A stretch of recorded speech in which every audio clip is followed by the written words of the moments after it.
నమస్కారం. ఈరోజు మనం ఏప్రిల్ 22, 2025న జమ్మూ కశ్మీర్లోని పెహల్గాంలో జరిగిన ఆ భయంకరమైన ఉగ్రదాడి గురించి మాట్లాడుకుందాం. నమస్కారం. అవును, ఆ సంఘటన నిజంగా మనందర్నీ కలచివేసిందే. మన దగ్గర ఉన్న సమాచారం బట్టి అసలు ఏం జరిగింది, దాని పర్యావసానాలేంటి, ఇవన్నీ కొంచెం వివరంగా చూద్దాం. తప్పకుండా దీని ప్రాముఖ్యతను అర్థం చేసుకోవడం ముఖ్యం. ఎందుకంటే 2008 ముంబై దాడుల తర్వాత జమ్మూ కశ్మీర్లో పౌరులే లక్ష్యంగా జరిగిన అత్యంత ఘోరమైన దాడి ఇది. అవును, ఆ రోజు పెహల్గాం దగ్గర బైసరిన్ వ్యాలీలో అంతా ప్రశాంతంగా ఉందనుకుంటే ఒక్కసారిగా పరిస్థితి మారిపోయింది. అంత భీతావహంగా తయారైందనమాట. దాడి చేసిన వాళ్లు భద్రతా సిబ్బంది దుస్తుల్లో వచ్చారని తెలిసింది కదా. అంటే ఇది పక్కా ప్లాన్తో జరిగిందంటారా? ఖచ్చితంగా. వాళ్ళు 5 సాయుధులు సెక్యూరిటీ వాళ్లలా మారువేషంలో వచ్చారు. అక్కడున్న టూరిస్టులపై విచక్షణ లేకుండా కాల్పులు జరిపారు. ఎంతమంది బాధితులున్నారు?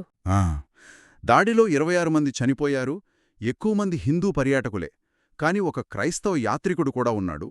అలాగే ఒక స్థానిక ముస్లిం గైడ్ ఆదిల్ హుసేన్. అతను అతిథులను కాపాడే ప్రయత్నంలో ప్రాణాలు కోల్పోయాడు. ఓ, చాలా విచారకరం. అవును, ఇంకా 22 మంది గాయపడ్డారు. విన్న వాళ్ళకి చాలా బాధ కలిగించే విషయమేంటంటే వాళ్ళు మనుషుల్ని మతం ఆధారంగా వేరుచేసి అవును, అది అత్యంత హేయమైన చర్య. ఇస్లామిక్ కలీమా చదవమని అడిగారట. చదవలేని వాళ్లని గుర్తించి వాళ్లని కాల్చి చంపారని చెప్పారు. నమ్మశక్యంగా లేదు. ఇది దాడి వెనుక ఉన్న ఆ మతపరమైన కోణాన్ని స్పష్టం చేసింది. వాళ్లు AK-47లు, M4 కార్బైన్ల లాంటి ఆయుధాలు వాడారు. ఇంత పెద్ద దాడి జరిగితే అసలు దీని వెనక ఎవరున్నారు అనే ప్రశ్న వస్తుంది కదా. దర్యాప్తు ఏమైంది? పాకిస్తాన్ బేస్డ్ లష్కరే-తోయిబా గ్రూప్ ఉంది కదా, దాని అనుబంధ సంస్థ ది రెసిస్టెన్స్ ఫ్రంట్ TRF వాళ్లు మొదట బాధ్యత తీసుకున్నారు. మొదట తీసుకున్నారా? మరి తర్వాత మళ్ళీ దాన్ని ఉపసంహరించుకున్నారు. ఎందుకనేది కొంచెం గందరగోళంగా ఉంది. బహుశా పాకిస్తాన్ ప్రభుత్వం నుంచి ఒత్తిడి వచ్చి ఉండొచ్చు, లేదా వాళ్లలోనే ఏమైనా తేడాలొచ్చుండొచ్చు. సరే, మరి దర్యాప్తు ఎవరు చేస్తున్నారు? ఏమైనా పురోగతి ఉందా? మన నేషనల్ ఇన్వెస్టిగేషన్ ఏజెన్సీ NIA వాళ్లు కేసు తీసుకున్నారు. ఇది చాలా పెద్ద ఆపరేషన్. దాదాపు 2800 మంది స్థానికులను ప్రశ్నించారు. 150 మందికి పైగా అదుపులోకి తీసుకున్నారు కూడా. ఓహ్, చాలా పెద్ద ఎత్తునే జరిగిందన్నమాట. అవును, చివరికి 3 పాకిస్తానీ ఉగ్రవాదులను గుర్తించారు. అందులో ఒకరు పాక్ ఆర్మీలో మాజీ కమాండో అని తెలిసింది. వాళ్లకి 2 స్థానిక కాశ్మీరీలు సహకరించారని కూడా తేలింది. వాళ్ళ ఆచూకీ కోసం రివార్డు కూడా ప్రకటించారు కదా. అవును, 20 లక్షల బహుమతి ప్రకటించారు. ఇంకా ఉగ్రవాదులకు ఆశ్రయమిచ్చిన 2 కాశ్మీరీలను అరెస్ట్ కూడా చేశారు. ఇక ఈ దాడి తరువాత భారత్-పాకిస్తాన్ మధ్య వాతావరణం ఊహించినట్లే ఒక్కసారిగా వేడెక్కింది కదా. చాలా. భారత్ వెంటనే కొన్ని కఠిన నిర్ణయాలు తీసుకుంది. దౌత్యపరంగా, ఆర్థికంగా కూడా. ఎలాంటి చర్యలవి?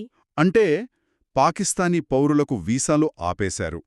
ఇరు దేశాల దౌత్యవేత్తలను వెనక్కి పిలిచారు. కొన్ని ముఖ్యమైన బార్డర్ క్రాసింగ్లను మూసేశారు. అన్నిటికన్నా ముఖ్యంగా సింధు జలాల ఒప్పందం ఉంది కదా.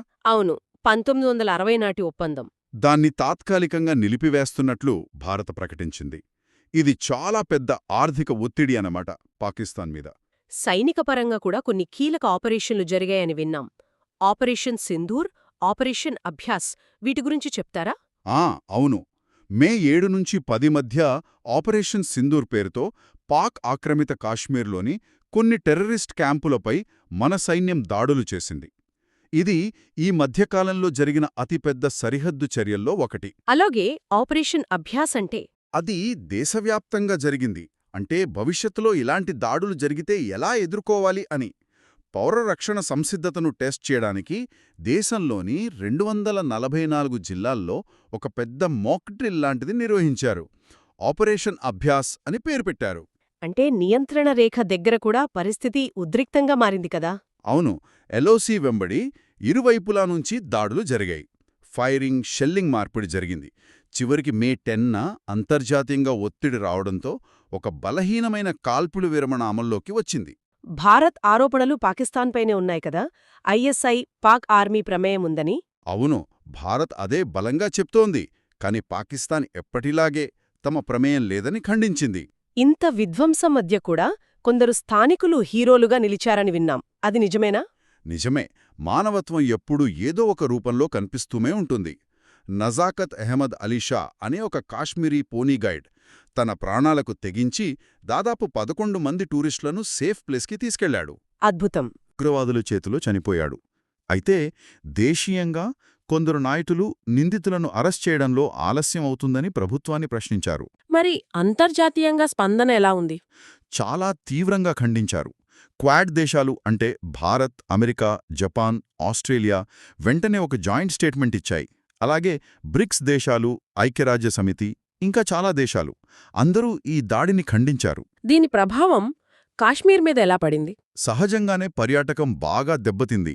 భద్రతపై ఆందోళనలు పెరిగాయి. మతపరంగా, రాజనీతికంగా కూడా చాలా చర్చ జరిగింది. మీడియాలో కూడా దీనిపై పెద్ద ఎత్తున చర్చ నడిచింది. మొత్తం మీద చూస్తే పహల్గాం దాడి అనేది కేవలం ఒక ఉగ్రదాడిగానే కాకుండా అది తీవ్రమైన దౌత్య సైనిక పరిణామాలకు దారితీసింది. ఈ ప్రాంతంలో ఉన్న సున్నితమైన పరిస్థితులను, అస్థిరతను మళ్లీ ఒకసారి బయటపెట్టిందన్నమాట. అవును, ఖచ్చితంగా. తక్షణ సంఘర్షణ రియాక్షన్స్ పక్కనపెట్టి ఆలోచిస్తే ఈ సంఘటన కొన్ని దీర్ఘకాలిక ప్రశ్నలను మన ముందుంచుతుంది. భవిష్యత్తులో ఇలాంటివి జరగకుండా ఉండాలంటే ఏం చేయాలి? ఈ ప్రాంతంలో హింసకు అసలు కారణాలేంటి?